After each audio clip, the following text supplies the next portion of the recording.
What is going on, ladies and gentlemen? Welcome to the 2 Feet on the Ground Gravity Podcast. I am one of your hosts, Chris. Thank you for choosing to tune in today. Hey, folks, I know I've said this a couple times before, but I'm just blown away by this opportunity to interview remarkable people. And I'm hoping through these interviews that it helps you identify your foundations in life and stay grounded. Because this world is noisy, there's chaos happening all around us, and it's easy to get caught up in the buzz. But as we listen to other folks identify their foundations, it gives us the opportunity to reflect and identify ours and do an assessment of where are we right now. Today's guests, I have Sierra McCartney and Daniel Gardner on the show. It's a brother and sister team. Sierra and I have been friends for a while. Jaimie and I met Sierra and her husband Daniel back in 2005, 2006. Jaimie and Sierra were working together at the YMCA, and Daniel was in the Navy. We're going to get more into that here in a little bit. But what started 484 Hero was back on January 8th, 2018, while Daniel was serving his community in Pierce County, Washington. He was murdered in the line of duty. And as Sierra has moved forward in life with her three boys that she had with Daniel, she was looking for ways to heal and looking for ways to keep Daniel's memory alive in her boys' lives. And one of the things they did was they would take coffee to Daniel's grave, and because that was something Daniel really enjoyed, was coffee. And then here a couple years ago, Sierra realized that she wanted to make it bigger. She wanted to bless law enforcement with coffee as well, thanking them for the way they supported her in the aftermath of her husband being murdered. And so she went to a coffee shop, she threw some money on the books and just said, I want you to give free coffee to cops. And as the last couple years have unfolded, Sierra and her family realized, hey, we want to make this bigger. And so that is what they're doing now. This year is going to be 5 years since Daniel was murdered, and they want to bless a whole lot more police officers with a hot cup of coffee, letting them know that they're appreciated in the communities where they're serving, and they also want to remember Daniel. He was a man of character. He was a man of faith. He was a man of service, and he's a man worth honoring and remembering. Because when we look at his life, again, it gives us the opportunity to take account of our own. It gives me an opportunity to take account of the way I'm spending my time and the habits that I have. And is it good stuff? I want to be a great dad. I want to be a great husband. I want to be a great police officer. I want to be a great podcast host. And am I getting caught up in busyness that I shouldn't be doing? And looking at Daniel's life is a great way for me to take an assessment. So, folks, I don't think there's a whole lot more to say. You're going to be hearing about 484hero.com and Coffee with Dan. I say we jump over and let Sierra and her brother Daniel tell the story. Daniel Gardner and Sierra McCartney, thank you for joining us here on the Gravity Podcast. Thanks for having us. Hey, we've been in conversation about your organization 484 Hero. I'm excited to talk about the stuff that you are doing to honor law enforcement. Obviously, that's a soft spot to my heart. It's been a rough couple years, and the remarkable community, folks like you that are showing your appreciation to what police officers go out there and do every day is really powerful. It's what gets us through tough weeks, tough days, tough calls. But before we get into what you're doing as an organization, I wanted to rewind the clock. Obviously, Sierra, you and I know each other. We met. Holy smokes, man, time just flies. Like 17 years ago, I think, give or take, in Everett, Washington. And I'm hoping that you could take us back even before that to where you and Daniel McCartney met and your relationship, and then go forward from there. Sure. Daniel and I grew up together in a really small town in Northern California. Um, we knew each other just because it was a small community. Our dads worked for the same company. We played on the same soccer team. Uh, so we just had always been friends. And his senior year of high school, our friendship grew. We spent a lot of time hanging out, just doing fun things that friends do. And then I got the big news that my parents had decided to relocate our family to Washington State. And we would be leaving as soon as the school year ended. So that would be the end of my junior year. Daniel would be graduating. And it felt just kind of like my world had come crashing down uh, for a high schooler to think that I was up and leaving. So my family moved. I moved with them, and Daniel joined the US Navy and went off to do his basic training and all of his schooling for his specialty position. Um, I went on to do my senior year of high school. I went to cosmetology school. And when that was wrapping up, Daniel and I reconnected. We started texting and talking on the phone, and he was in the midst of getting ready to choose orders for his next location. And he was telling me that he had his heart set on going overseas. Like nothing was going to stop him. He was number one in his class. He was going to get first pick, and he was like leaving the country. And I was like, cool, that sounds awesome. Good luck. I'm in the back of my head thinking, well, this is over. Like nothing's going to happen with us.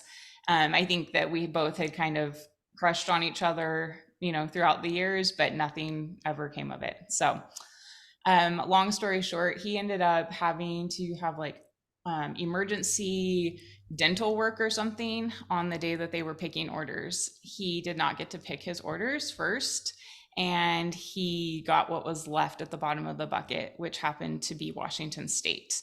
So someone was disappointed, some other person was completely thrilled. And he took his orders and was assigned to the USS Abraham Lincoln in Everett, Washington. He started spending weekends at my home with my family. He would drive down every weekend and stay for 2 nights, and we just spent time together and time with my family. And less than a year later, we were engaged and planning a wedding. Wow. Yeah. Nothing's going to stop me from going overseas. Nothing. Yeah. There's a few things that might stop you from going overseas. Yep. So you guys get married. What year was that? We got married in 2004.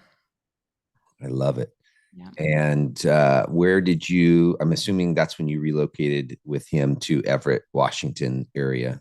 Yeah. So we actually got married in October of 2004, and he deployed 12 days later. So I just remained living at my parents' house, and he was gone for 6 months. And when he came back, I moved up to Everett. We got our first apartment together and went from there. And we bounced back and forth between Everett and Bremerton for a couple of years. Jaimie and I just recently were talking about one of the things we talk about on Marriage Mondays is date night, how important it is to date our spouse so that when our kids graduate and leave the house, we don't look at each other and go, who are you?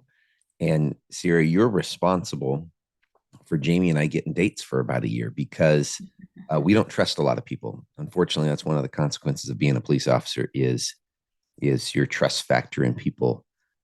It can't be shallow. It has to be deep. And we would bring the kids to the YMCA and we would drop them off in childcare. Mm-hmm. And her and I would go up and play racquetball for an hour. I hadn't played racquetball before that. I haven't played racquetball since that, other than maybe a game or two. I was playing racquetball because I wanted to be with my wife, and I wanted it just to be the two of us. So before we go on from there, thank you so much because you're responsible for us having dates for about a year because I trusted you. Hey, there's something your faith. I know just because of being friends with you and checking out the 484hero.com website, I saw that was something that you guys spotlighted because it's a piece of who you are. Uh, so just tell us about your faith background, yours and Daniel's. Yeah, so I was raised in a Christian home, attending church all my life, youth group, and all of the things, and it was just a strong foundation for me. Daniel grew up, I think, kind of in and out of church, and so he had some basics. But when we were dating, and he would come down and stay the weekends, we would go to church on Sundays, and that was when his faith really started to grow, and he started to pursue Christ.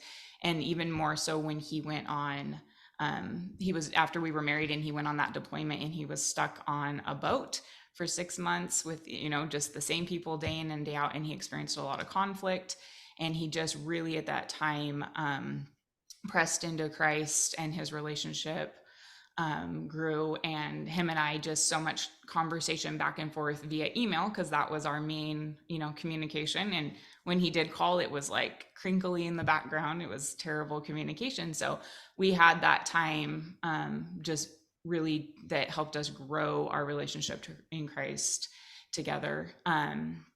And I think, I guess, stepping back a little bit, we had a hard conversation when we were approaching the point in our dating relationship where we wanted to get engaged. But I told him, we can't move forward unless I know where your heart is at. And that was when he took it very seriously. And so a few years after we got married, I can't remember the year, but I think we had our first baby, and then he was baptized at our, and all those things. So it just continued to grow year after year. And I think he just dove even deeper once he was into law enforcement, and he knew that he had to have that solid foundation to be able to withstand the hardships of being in law enforcement.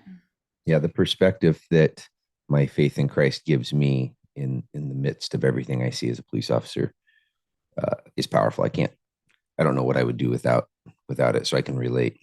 Mm-hmm. So I remember talking with Daniel. He's thinking about getting out of the Navy. He wants to become a civilian police officer here in Washington State. He realized that dream by getting hired by Hoquiam Police Department. Is that correct? Yes. What was that like? You guys relocating to? I mean, Hoquiam is a small town. It is. Well, yeah, and so it's just it was like 20 minutes or so from Montesano, which is where my family was living. So we relocated back there. But it was like for me going back home, to a small community. But for us, it was settling down and being able to start our family. I love it. And he was successful there. I mean, he did a lot of specialties. I He mean, did. bicycle patrol, SWAT. Can you just talk about what that early part of his career was like? I mean, he's realizing this dream that he had, and it looks like he's not taking it for granted. I mean, he's doing every ounce of it that he can. He, I would say that he definitely had the adrenaline. I don't know what you guys call it, bug. He wanted to catch the bad guys. It was fun. He got a thrill out of it. I mean, every morning that he would come home, it was recapping in great detail every single call that he went on, Every single one. every single call he went on. And I mean, it didn't matter how tired he was. We would sit and, I would be feeding kids breakfast, and he would be telling me all about his night. He loved it. It gave him, I think, a feeling of, he felt like he belonged within the law enforcement community, and he felt like he was doing what he was meant to do. Yeah. Hey, Daniel, what's that like as a brother-in-law? I mean, this is your sister, right? I mean, I have a sister, a younger sister, and as older brothers or as brothers, it's easy for us to be yeah, to want to defend our sisters. And man, you got this Navy guy that wants to woo your sister, and now he's going to be a police officer. Dude, what's up with your hero complex? I mean, I don't know. I'm being a little bit sarcastic, of course, Sure. but what was this like for you? Well, I will back up just a little bit because it kind of plays into your question here. When he was deployed, and I knew Daniel um, growing up, just not very well. And to be quite honest, I had concerns for my sister just to protect her. But I think the coolest thing that happened, and really where Daniel and I's relationship started, was when he was deployed. I had the privilege of receiving and sending emails to him. And I remember him asking questions about faith and some very deep Bible questions. And that is really where our relationship started. And I'm so thankful to look back on that and be able to speak into his life. And it really gave me the confidence to know that he's serious about this. He's serious about a relationship with God. And from there, it just took off. And he never slowed down from there with his faith.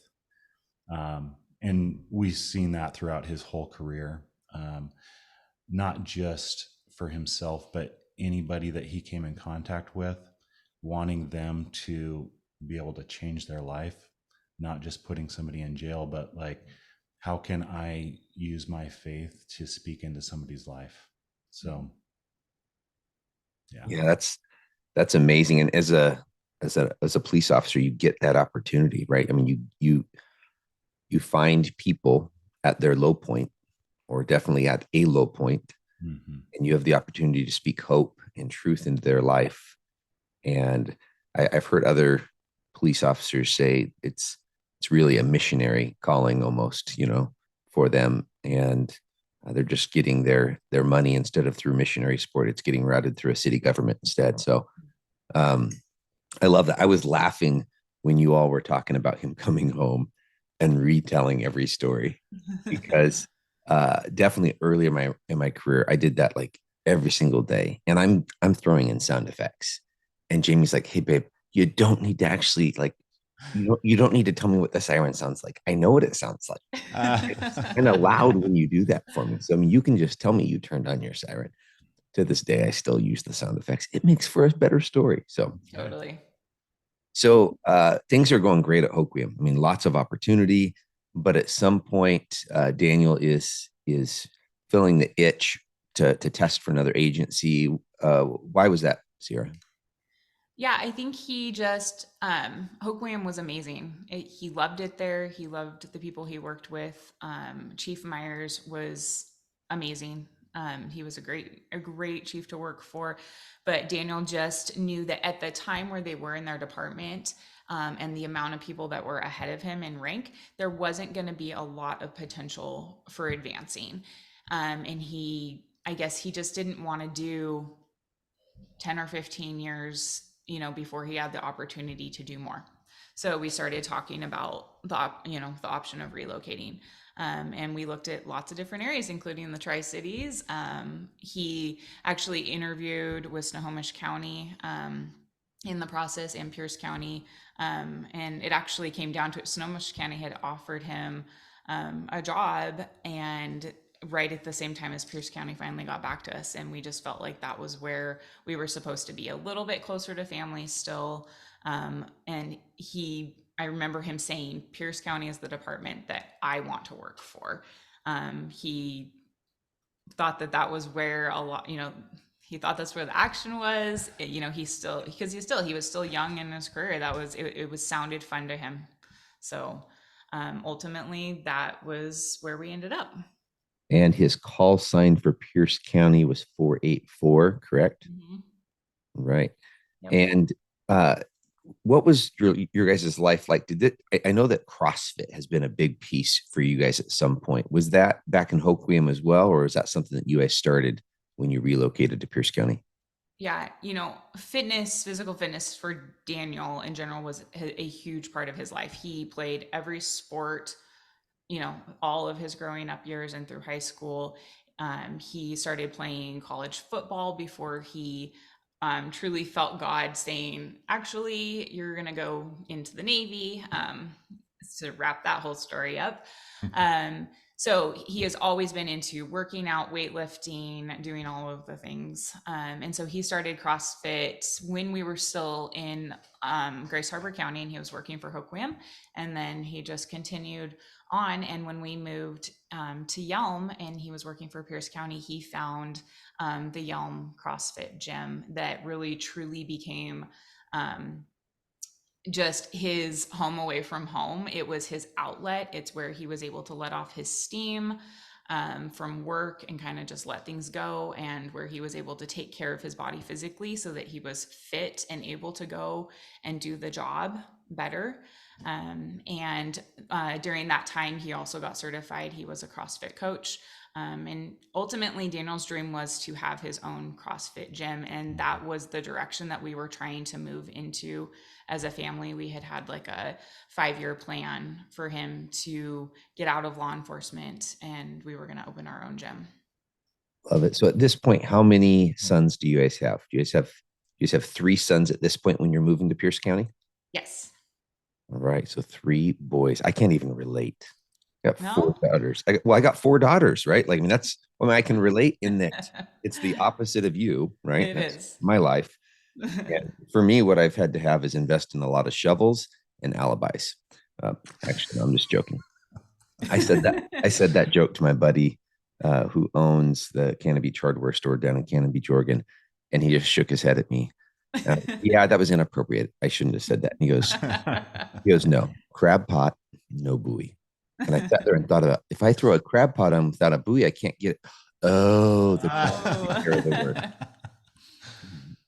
So you guys are CrossFitting. He's rocking and rolling here at Pierce County. And the night comes.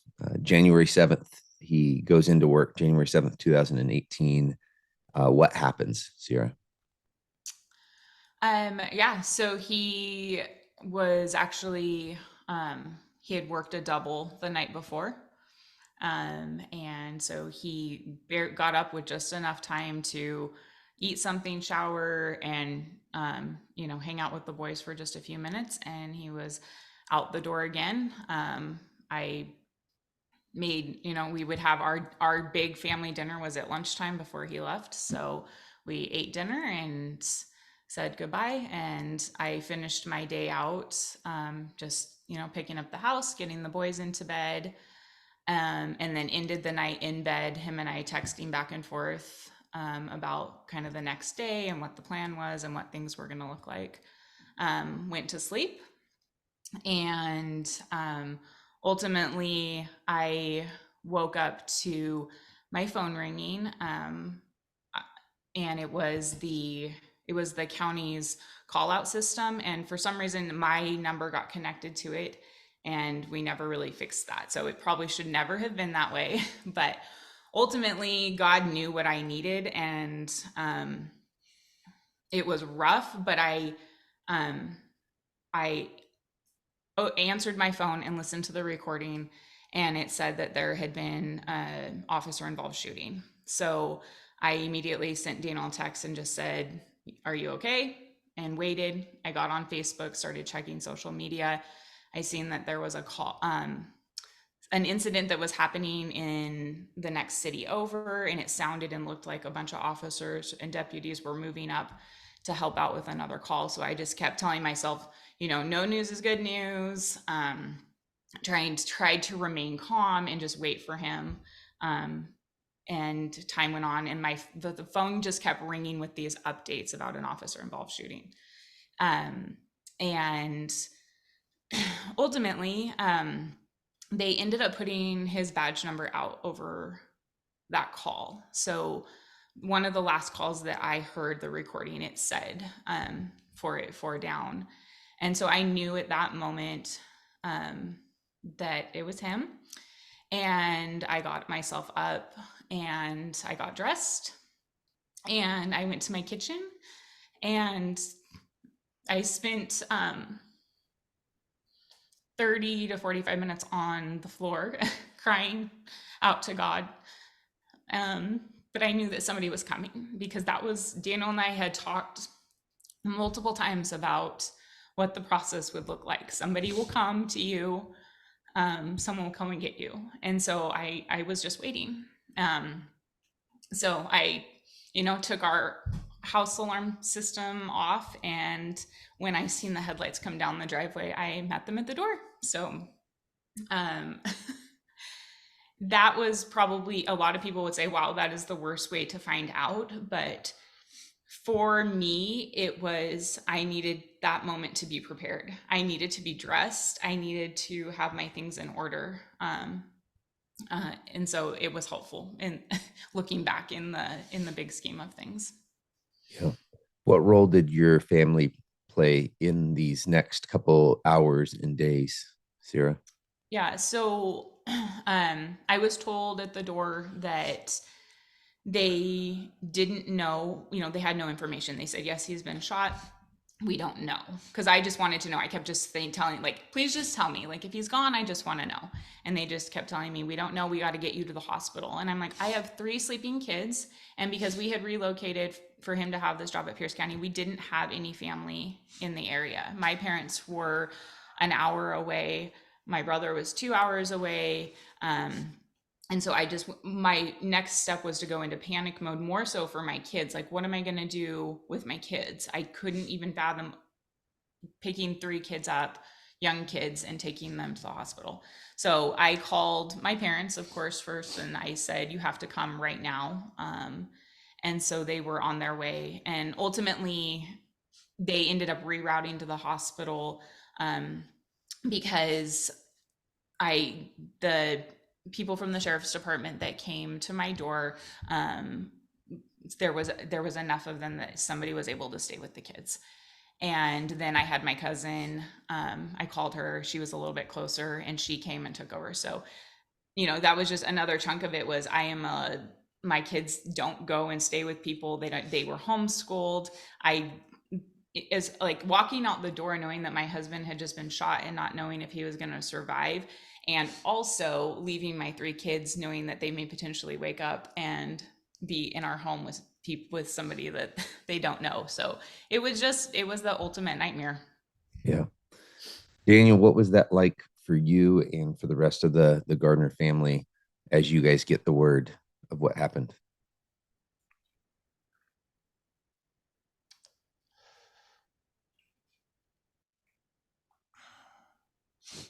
One of the toughest things that we've ever been through. I just remember getting the call and wishing I wasn't so far away. Yeah. But we ultimately got our kids up and got out the door quickly. And it probably wasn't 40 minutes into our drive that we got the call that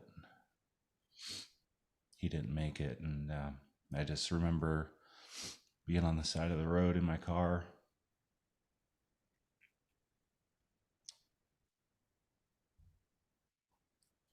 Yeah. I'm assuming, Sierra, that your life at this point is just a whirlwind. I'm watching from afar as this is unfolding, and I mean, is there just tons of activity and people, and I don't know what happened in the following days and weeks. Yeah, it was crazy. I mean, it was crazy combined with a lot of support and love.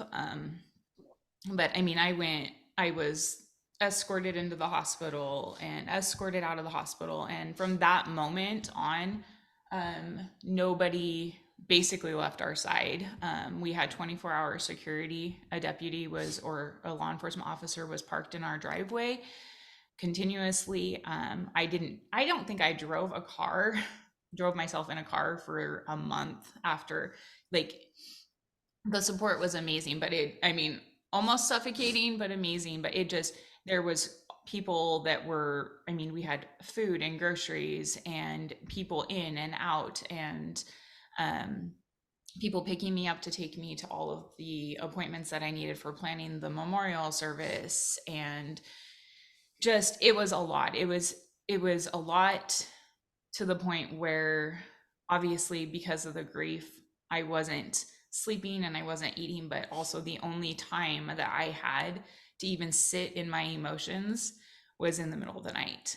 So, I just remember having my kids three across in my bed and then just laying on the edge in this much space, in the middle of the night, knowing I wasn't going to sleep, but it was the only time that I had to process things and just try to grasp what was going on and how much our world had been turned upside down.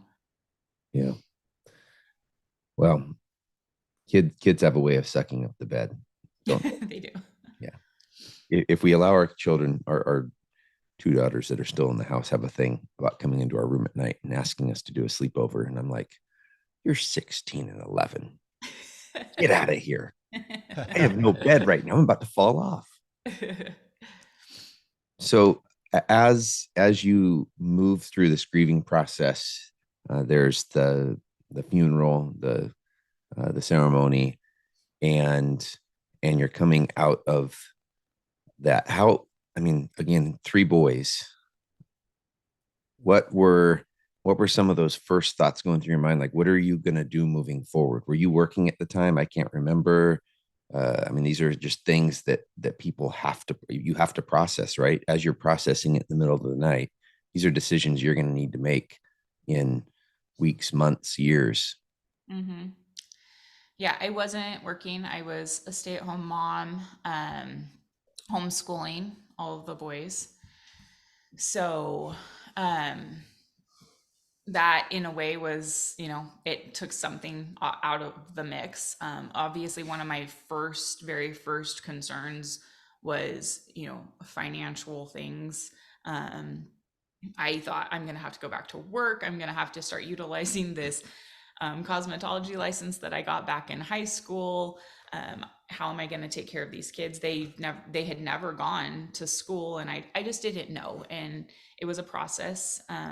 But at the same time, because they were home and I didn't have to worry about the school and then missing school or whatever, and I didn't have to worry about a job, it was another blessing for me in the midst of what we knew, and we were able to still just continue on with the basics of that. But nothing ever went back to normal, but I think probably a good month. Again, we had people in our driveway for several weeks on security.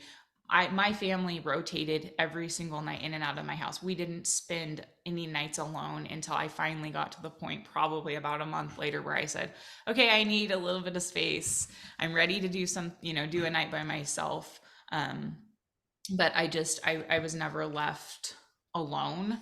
And I didn't have to make any hard decisions on my own. So whether it was the support from my family or behind the badge was obviously walked through that process with us hand in hand. The department was really good about taking care of a lot of things. So I had a lot of help. And besides getting things situated for Daniel, not a lot else went, other life long-term outlook decisions were made right away. It was just like too much. I could not process it. Yeah. Now, one of the things that Daniel enjoyed was coffee. Yes. Yes. And during, if I understand correctly, on a normal work day, he gets black coffee. And on the weekends, kind of as a treat, he would get white mochas. Yep.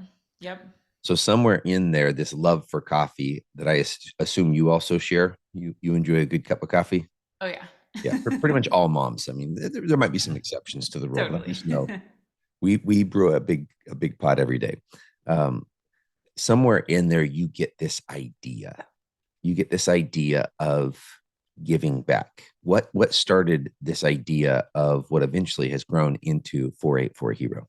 Yeah. So, one of the very first things that the boys started doing, it was every time we would go to Daniel's graveside, we would take flowers and coffee.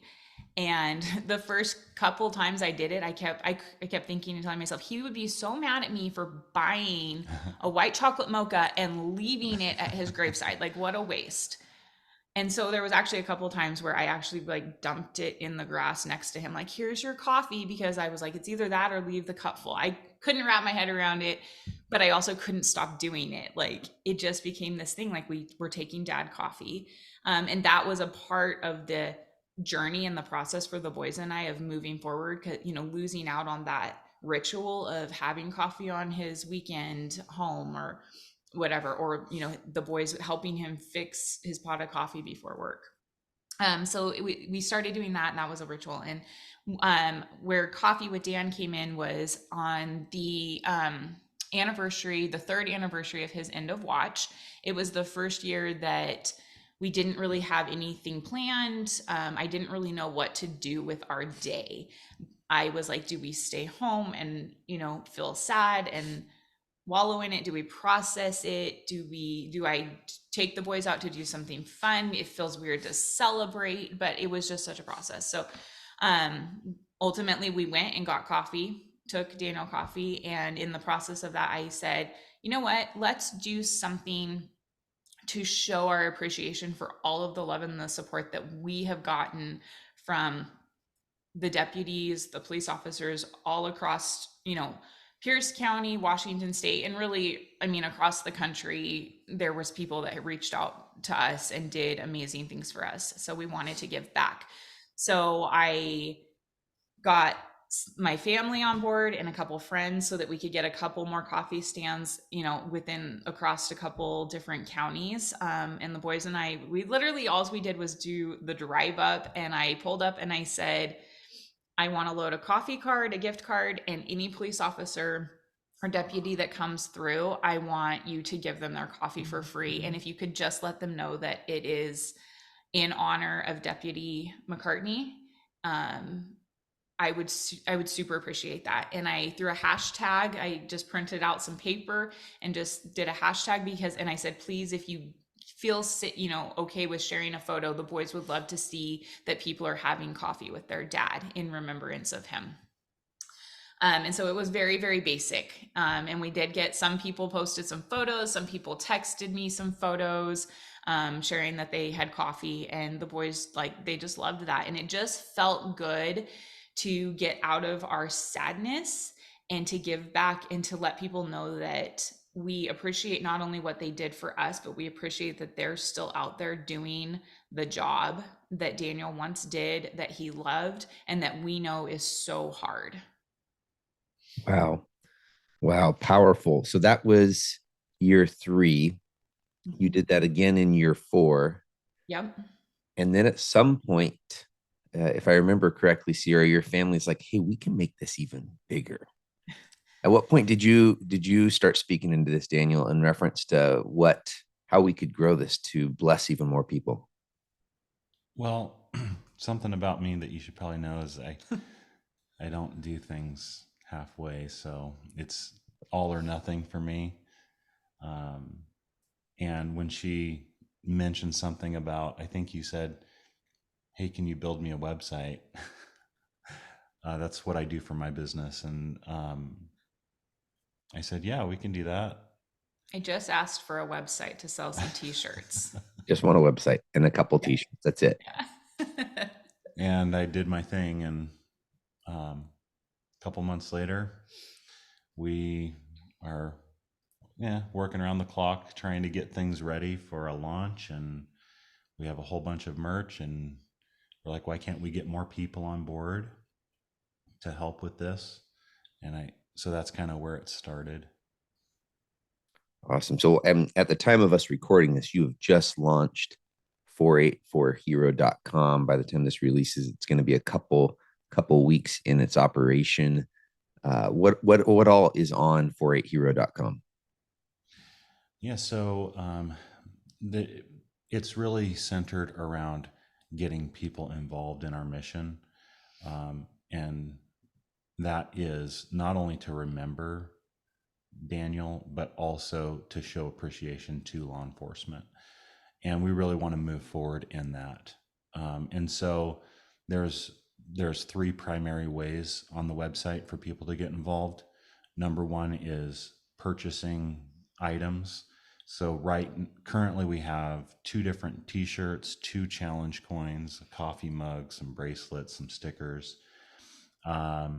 One of those shirts, and one of the coins are limited edition. So there's only 100 of them, just to kind of give something special for people to hold on to. So that's the first way you can buy things. The second way is simply donations. So we have a way for you to give one-time donations. We also have a way set up for monthly reoccurring if somebody wants to participate in that way. And then the third way is partnerships. So a partnership is really geared towards a coffee shop, but it's not limited to that. So we've already had some businesses reach out to us who are not coffee shops that want to be involved. So if they are a coffee shop, we're asking them to partner with us to provide coffee to law enforcement. There's different ways that they can get involved. We can help financially with that, or they can provide it all themselves. So we kind of give some options for them. If it's not a coffee shop, we're just sitting down with people individually and saying, hey, how can you partner with us in ways? Maybe there's things that they want to donate, for giveaways or selling things on the website, that sort of thing. So we're still navigating all of that, but we know that there's a lot more to come with this.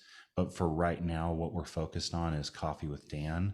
And we're really focused on this coming January 8th, which is the 5-year anniversary, is let's provide coffee to as many law enforcement as we can that day. And then moving forward, we're excited to see this grow even more, not just once a year. And we're not sure what that looks like yet. But we're excited because we know that people want to show their support to law enforcement. And we know that there's going to be a lot of people wanting to get involved in this. So, Do you guys have, and I don't want you to have to reveal too many of your cards, do you guys have any ideas of where this might go? I mean, Coffee with Dan, again, it's coming up here very soon. But then after that, in coming years, do you guys have anything that you can reveal of thoughts that this might grow into? well, we have lots of ideas, and I'm going to just keep that under wraps. I would just say that we really we would like to see events happening, not just in Washington State, but around the country. We really want to have some material that is geared towards probably kids and teaching them life values and Christian values, the things that Daniel held closely to his heart, fitness and nutrition, relationship with God, those sort of things. Yeah, positive,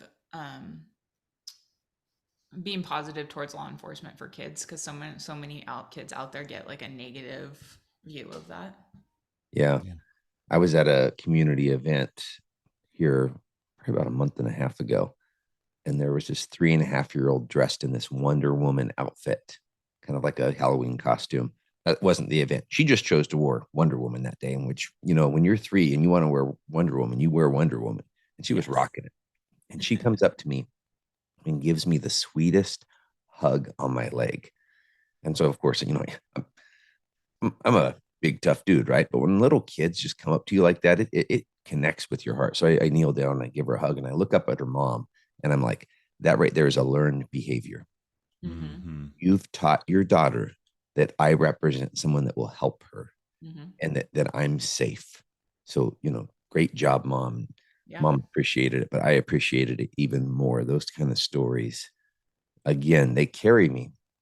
This job of law enforcement is tough. Nobody calls 911 because dinner was on time and kids are getting straight A's. They call 911 because they're going through maybe the worst event in their life and they need help. And then we show up and we trudge through the trauma and everything. And if you throw on top of that a lack of community support, it's really hard to do the job. Yes. So that's why I love the fact that you all are doing this and that you've been growing it outside of. I mean, the folks in Pierce County deserve it. The deputies there, the officers in that area, the fact that you're doing it there, they were the ones that supported you, Sierra. I think that's awesome.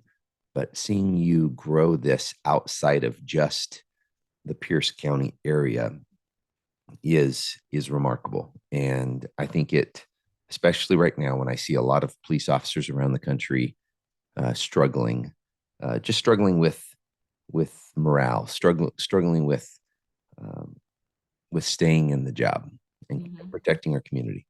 This is powerful. How do the boys feel about this? I mean, you guys, I mean, again, it's something you guys did before. It was almost this, as you described it, I'm seeing this as almost this private thing, Sierra, that you and your boys are doing. And now, I mean, there's shirts, right? There's coins, there's a website. What has been some of their feedback to you about Coffee with Dan?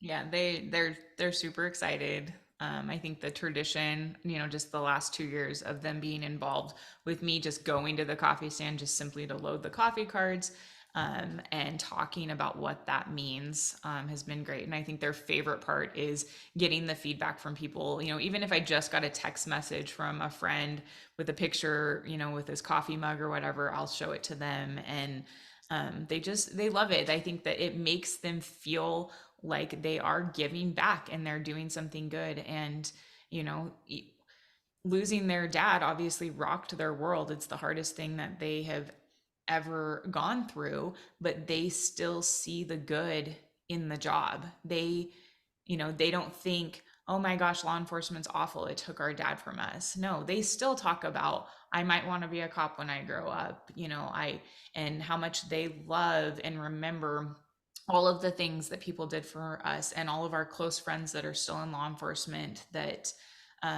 reach out to them, that it means a lot to them. And they're super excited about the new merchandise, for them, new t-shirts, new coins, it's fun. So I love it. Well, I will say this to you, Sierra, that is a learned behavior. Them remembering that stuff the way that they are, remembering this history, the way that they're remembering it, is because of the way you're walking with them through it courageously and just wow. I admire you. And I know as a Christian, as a Christ follower, sometimes I mean, we do deflect it because everything that we are is because of Jesus Christ. However, we also have to decide to get up out of bed today, put our pants on, put our shirt on, and go out there and faithfully follow. So I see you doing that. Hey, if folks want to get involved, I know I've said it, I think like 3 or 4 times now, but one of the easiest ways to do it is simply to go to the number 484hero.com, and they can find out on your website, buying merch, being a sponsor. How about if they just have questions? Is there a place on the website they can just shoot you guys a message? Yeah, there's a contact form. There's 3 tabs. One is general questions, if they have any. One is becoming a partner or getting involved with us. And the other is a tribute wall that we have on the website, that if anybody has any memories or stories of Dan, they can submit those there. And there's already a few on the website, but we really want to see that grow and just keep those memories alive as well. I love it. Hey, thank you, Sierra and Daniel, for being willing to carve out this time with me and to tell your story. And just thank you for what you're moving forward. Again, as a police officer, this really encourages me. Thank you. And let me just say, for any law enforcement watching this, thank you for what you do. You don't hear that enough. And we're here to make that happen. We're going to do whatever we can to spread the appreciation and get people involved so that you can feel that in a new way. So thank you so much. Have a great day, guys. thanks. Wow, ladies and gentlemen, that was probably one of the most powerful interviews that I've had the opportunity to do. Sierra's story and her courage and her strength through life and through the last 5 years is just absolutely remarkable. I hope that you're going to jump over to 484hero.com, check out the website. Maybe you pick up a shirt, coin, a coffee mug, If you're a coffee shop, maybe you consider sponsoring 484 Hero or sponsoring Coffee with Dan in your community and communicating to the police officers that are serving there that you appreciate them standing watch and keeping your community safe. Folks, Jaimie and I want to continually hear from you. How are we doing here? Are we bringing valuable content to your life, giving you that opportunity to take an assessment and maintain perspective? There's a few different ways to communicate back to us. First and foremost, please follow us on whatever podcast platform you're consuming this on. That's going to cause the next episode to pop up the next time you open your podcast app. Also, if you're following this on Apple or Spotify, you can rate and review us. There's 5 stars waiting on the main page. We'd really appreciate a 5-star rating if we've earned it, folks. If we haven't earned it, keep your stars. Shoot me an email at chris@gravityct.com. Let us know how to make it better, maybe future Marriage Monday topics or guests for me to interview. Folks, we only get to live this life once. Let's go out and take care of the people in our tribe. Take care of each other. God bless.